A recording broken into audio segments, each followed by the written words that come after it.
ಅದು ಯಾವುದು knight of wands ಬಂದಿದೆ.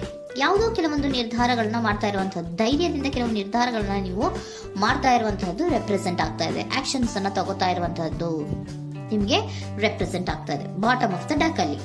ಓಕೆ, ಇನ್ ನಿಯರ್ ಪಾಸ್ಟಿನಲ್ಲಿ ಏನಾಗಿದೆ ನಿಮ್ಮ ಲವ್ ಲೈಫ್ನ ವಿಚಾರವಾಗಿದ್ರೆ ದ ಫೂಲ್ ಕಾರ್ಡ್ ರೆಪ್ರೆಸೆಂಟ್ ಆಗಿದೆ. ತುಂಬಾನೇ ಚೆನ್ನಾಗಿದೆ, ಜಾಯ್ಫುಲ್ ಆಗಿತ್ತು, ಬಿಗಿನಿಂಗ್ ತುಂಬಾ ಚೆನ್ನಾಗೇ ಇದೆ. ಕಾರ್ಡ್ ಬಂದಿರುವಂತಹದ್ದೇನು ವೀಲ್ ಆಫ್ ಫಾರ್ಚೂನ್ ಬಂದಿದೆ.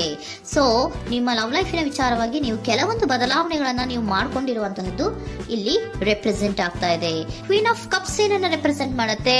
ಸೊ ಕ್ವೀನ್ ಆಫ್ ಕಪ್ಸ್ ನೀವು ಯಾಕೆ ಬದಲಾವಣೆಗಳನ್ನ ಮಾಡ್ಕೊಂಡಿದ್ದೀರಾ? ಕೆಲವೊಂದು ರೀತಿಯ ಸ್ಟೇಬಲ್ ಇರಬೇಕು, ಬಹಳ ಕೇರ್ ಅನ್ನ ಮಾಡ್ತಾ ಇರುವಂತಹದ್ದು, ಲವ್ ಲೈಫಿನ ವಿಚಾರವಾಗಿ ಬಹಳಷ್ಟು ಇಂಟ್ರೆಸ್ಟ್ ಅನ್ನ ತಗೊಂಡಿರುವಂತಹದ್ದು ನಿಯರ್ ಪಾಸ್ಟಿನಲ್ಲಿ ರೆಪ್ರೆಸೆಂಟ್ ಆಗ್ತಾ ಇದೆ. ಓಕೆ, ಎಟ್ ಪ್ರೆಸೆಂಟಿನಲ್ಲಿ ಯಾಕೋ ನಿಮ್ಮಲ್ಲಿ 2 ಆಪ್ಷನ್ಸ್ ಗಳು ಇರುವಂತಹದ್ದು ರೆಪ್ರೆಸೆಂಟ್ ಆಗ್ತಾ ಇದೆ. ಯಾಕೋ 2 ಆಲೋಚನೆಗಳನ್ನ ನೀವು ಮಾಡ್ತಾ ಇರುವಂತಹದ್ದು ಅಟ್ ಪ್ರೆಸೆಂಟಿನಲ್ಲಿ ರೆಪ್ರೆಸೆಂಟ್ ಆಗ್ತಾ ಇದೆ. 2 ಆಯ್ಕೆಗಳು ನಿಮ್ಮಲ್ಲಿ ಇರುವಂತಹದ್ದು, 2 ಆಲೋಚನೆಗಳನ್ನ ಮಾಡ್ತಾ ಇರುವಂತಹದ್ದು, ಏನೋ ಒಂದು ರೀತಿಯ ಕನ್ಫ್ಯೂಷನ್ಸ್ ಅಲ್ಲಿ ಇರುವಂತಹದ್ದು ನಿಮ್ಮ ಲವ್ ಲೈಫ್ ನ ವಿಚಾರವಾಗಿ ರೆಪ್ರೆಸೆಂಟ್ ಆಗ್ತಾ ಇದೆ. ಓಕೆನಾ? ಸೆಕೆಂಡ್ ಕಾರ್ಡ್ ಯಾವ್ದು ಬಂದಿದೆ? 10 ಆಫ್ ಕಪ್ಸ್ ಬಂದಿದೆ. ಸೊ 10 ಆಫ್ ಕಪ್ಸ್ ನಿಮ್ಗೆ ಫುಲ್ಫಿಲ್ಮೆಂಟ್ ಇರುತ್ತೆ, ಸಮಾಧಾನ ಇರುತ್ತೆ, ಖುಷಿಯಾಗಿರುತ್ತೆ ಅನ್ನೋದು ನೀವು ಆಲೋಚನೆಯನ್ನ ಮಾಡಿದ್ರಿ. 2 ಆಯ್ಕೆಗಳಲ್ಲಿ ಯಾವ್ದನ್ನ ಸೆಲೆಕ್ಟ್ ಮಾಡಬೇಕು? ಸೆಲೆಕ್ಟ್ ಅನ್ನ ಮಾಡ್ಕೊಂಡ್ರೆ ನನಗೆ ಖುಷಿಯಾಗಿರುತ್ತೆ, ಸಮಾಧಾನ ಆಗುತ್ತೆ ಅನ್ನೋಂಥ ಯೋಚನೆಯನ್ನ ಒಂದು ಸಾರಿ ಮಾಡಿದ್ರೆ, ಇದರ ಮತ್ತೊಂದು ಸಾರಿ ನೀವೇನ್ ಅನ್ಕೋತೀರಾ? ಏನಾದ್ರು ನನಗೆ ಇದರಿಂದ ಮೋಸ ಆಗುತ್ತಾ, ಅಥವಾ ಇದರಿಂದ ನನಗೇನಾದ್ರು ತೊಂದರೆ ಆಗುತ್ತಾ, ನನ್ನನ್ನು ನಾನು ರಕ್ಷಣೆ ಮಾಡ್ಕೋಬೇಕಾಗತ್ತಾ ಅನ್ನೋಂತಹ ಆಲೋಚನೆಯನ್ನು ಕೂಡ ನೀವು ಮಾಡುವಂತದ್ದು ರೆಪ್ರೆಸೆಂಟ್ ಆಗ್ತಾ ಇದೆ. ಯಾಕೋ ನಿಮ್ಮಲ್ಲಿ ಸಮಾಧಾನ ಇಲ್ಲ, ಕನ್ಫ್ಯೂಷನ್ಸ್ ಇದೆ, 2 ಆಯ್ಕೆಗಳು, ಯಾವ ನಿರ್ಧಾರವನ್ನ ಮಾಡಬೇಕು ಗೊತ್ತಾಗ್ತಿಲ್ಲ. ಸೊ ಅದಕ್ಕೆ ನೋಡಿ, ನೀವು ಬೇಜಾರಿನಿಂದ ಮೂವಿಂಗ್ ಆನ್, ಬದಲಾವಣೆ ಆಗ್ತಾ ಇರುವಂತಹದ್ದು ರೆಪ್ರೆಸೆಂಟ್ ಆಗ್ತಾ ಇದೆ. ಚೇಂಜಸ್ ಅನ್ನ ಮಾಡ್ಕೋತಾ ಇರುವಂತಹದ್ದು ಇಲ್ಲಿ ಪ್ರೆಸೆಂಟ್ ನಲ್ಲಿ ರೆಪ್ರೆಸೆಂಟ್ ಆಗ್ತಾ ಇದೆ. ಯಾಕೋ ಬೇಜಾರಿನಿಂದ ಕೆಲವೊಂದು ರೀತಿಯ ಬದಲಾವಣೆಗಳನ್ನ ನೀವು ಮಾಡ್ಕೋತಾ ಇರುವಂತಹದ್ದು 6 ಆಫ್ ಸೋರ್ಟ್ಸ್ ಅಲ್ಲಿ ರೆಪ್ರೆಸೆಂಟ್ ಆಗ್ತಾ ಇದೆ. ನೀವು ಈ 6 ಆಫ್ ಸೋರ್ಟ್ಸ್ ಮತ್ತೆ ಏನನ್ನ ರೆಪ್ರೆಸೆಂಟ್ ಮಾಡುತ್ತೆ ಅಂದ್ರೆ, ನಾನು ಲವ್ ಲೈಫಿನ ವಿಚಾರವಾಗಿ ಒಂದು ಬೆಟರ್ ಆಪ್ಷನ್ಸ್ ಅನ್ನ ಸೆಲೆಕ್ಟ್ ಮಾಡ್ಕೋಬೇಕು ಅನ್ನುವಂತಹ ಆಲೋಚನೆಯನ್ನ ಮಾಡ್ತಾ ಇರುವಂತದ್ದು ರೆಪ್ರೆಸೆಂಟ್ ಆಗ್ತಾ ಇದೆ. ಓಕೆನಾ?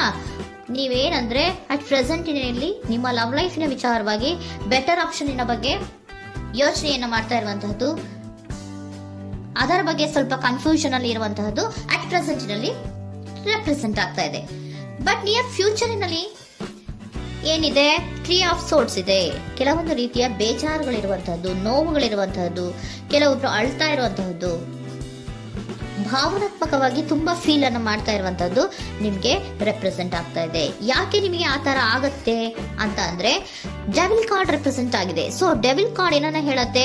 ಅಡಿಕ್ಷನ್ಸ್ ಅನ್ನ ಹೇಳುತ್ತೆ. ತುಂಬಾ ಯೋಚನೆಯನ್ನ ಮಾಡುವಂತಹದ್ದು, ಮೇಲಿಂದ ಮೇಲೆ ನೀವು ಒಂದನ್ನೇ ನೀವು ಯೋಚನೆ ಮಾಡ್ತಾ ಇದ್ರೆ ನಿಮ್ಗೆ ಅಲ್ಲಾಗುವಂತದ್ದೇನು ನೋವುಗಳೇ ಅಲ್ಲಾಗುವಂತಹದ್ದು. ಸೊ ಯಾತಕ್ಕೆ ಅಂದ್ರೆ ನಿಮ್ಮಿಬ್ಬರ ಮಧ್ಯೆ ಕೆಲವೊಂದು ರೀತಿಯ ಘರ್ಷಣೆಗಳಿರುವಂತಹದ್ದು ರೆಪ್ರೆಸೆಂಟ್ ಆಗ್ತಾ ಇದೆ. ಕೆಲವೊಂದು ರೀತಿಯ ಮನಸ್ಸು ಒಂದೇ ತರ ಆಲೋಚನೆಯನ್ನ ಮಾಡ್ತಾ ಇಲ್ಲ. ಒಂದ್ಸರಿ ಆ ತರ ಯೋಚನೆ ಮಾಡ್ತೀರಾ, ಒಂದ್ಸರಿ ಈ ತರ ಯೋಚನೆ ಮಾಡ್ತೀರಾ, ಕನ್ಫ್ಯೂಷನ್ ಅಲ್ಲಿ ಇರ್ತೀರಾ, ಏನ್ ಮಾಡ್ಬೇಕು ಗೊತ್ತಾಗಲ್ಲ. ಸೊ ಅದಕ್ಕೆ ನಿಮ್ಗೆ ಬೇಜಾರು, ನೋವು ಇರೋಂಥದ್ದು. ಮತ್ತೆ ನೆಕ್ಸ್ಟ್ ಕಾರ್ಡ್ ಬಂದಿರುವಂತದ್ದೇನು?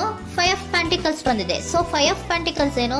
ತುಂಬಾ ಇದು ಕೂಡ ತುಂಬಾ ಬೇಜಾರಿನಲ್ಲೇ ಇರುವಂತಹದ್ದು, ಫೀಲಿಂಗ್ ಲೆಫ್ಟ್ ಔಟ್ ಆಗ್ತಾ ಇರುವಂತಹದ್ದು, ರೀತಿಯ ಒಂದು ಬ್ಯಾಡ್ ಸಿಚುಯೇಷನ್ ಇರುವಂತಹದ್ದು, ಅಂದ್ರೆ ಯಾವಾಗ್ಲೂ ನೋವು ಪಡ್ತಾ ಇರುವಂತಹದ್ದು, ಯಾವಾಗ್ಲೂ ಯೋಚನೆ ಮಾಡ್ತಾ ಇರುವಂತಹದ್ದು, ಇಮಿಡಿಯೇಟ್ ಫ್ಯೂಚರಿನಲ್ಲಿ ಈ ರೀತಿ ರೆಪ್ರೆಸೆಂಟ್ ಓಕೆನಾ?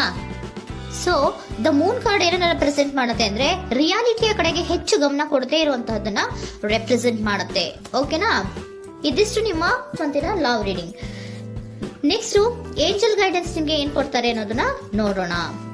ನೋ ಅನ್ನೋಂತ ಆನ್ಸರ್ ಅನ್ನ ಕೊಡ್ತಾ ಇದ್ದಾರೆ.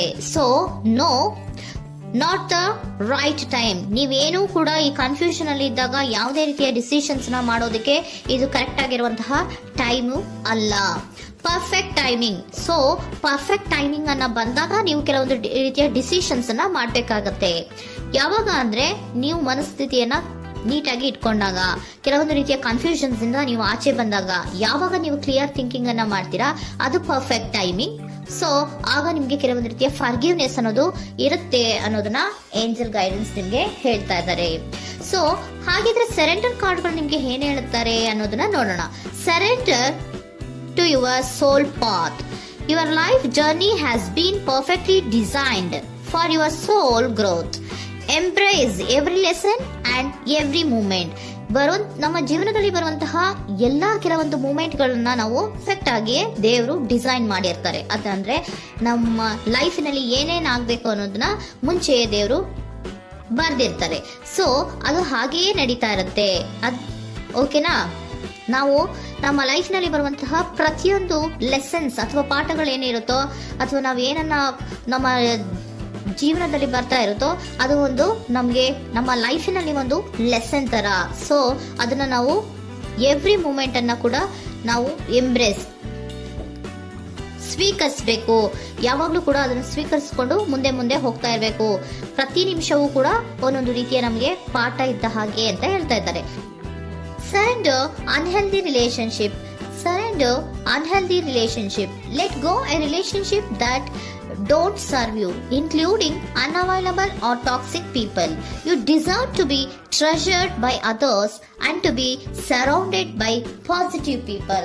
Unhealthy relationship ನ ಕಡೆಗೆ ಹೆಚ್ಚು ಗಮನವನ್ನ ಕೊಡಬೇಡಿ. ಈ ಟಾಕ್ಸಿಕ್ ಪೀಪಲ್ ನ ಕಡೆಗೆ ಹೆಚ್ಚು ಗಮನವನ್ನ ಕೊಡಬಾರ್ದು.